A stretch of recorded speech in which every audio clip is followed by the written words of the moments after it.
Human rights campaigners in Britain are alarmed over EU plans to install surveillance cameras on planes. The project is aimed at preventing terrorism, but some believe more cameras will lead to even more of a Big Brother society in a country that's already the most watched in the world. RT's Laura Emmett reports.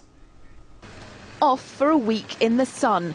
But if a European Union project goes ahead, these people could have their conversations and movements monitored while they're flying. The plan has alarmed civil liberties campaigners who fear further growth in the surveillance state. But air passengers are divided.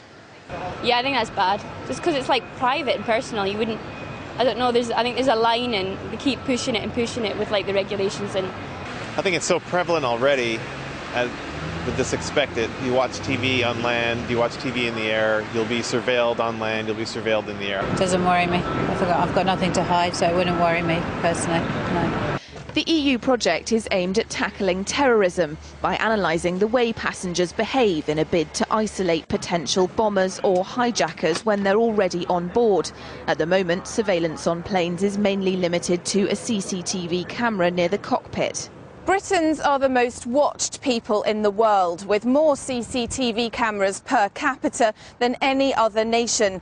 There are cameras on motorways, in train stations and in airports. And it's here at the University of Reading that the new in-flight surveillance system's being developed. It won't just include cameras, there'll also be microphones and special systems for monitoring unusual behaviour. Behaviour the system will eventually be able to pick up includes sweating, moving around the cabin in an erratic way and repeated visits to the toilet. Dr. James Ferryman insists it will distinguish between potential terrorists and nervous flyers. Now, one way we could do that is to look very carefully at the types of cues that we detect. So, for example, someone may be acting nervously or anxiously, perhaps sweating. In isolation, of course, that doesn't say anything. It could be just, again, a nervous flyer. But it could be a terrorist.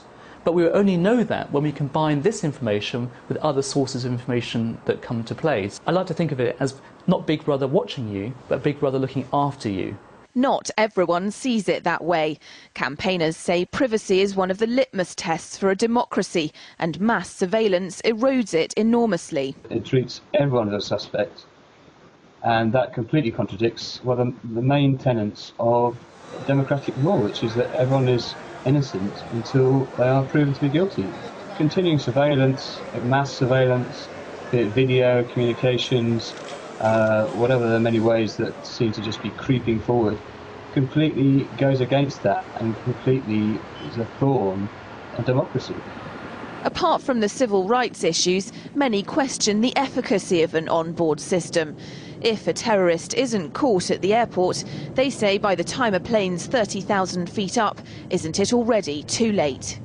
Laura Emmett, RT, London.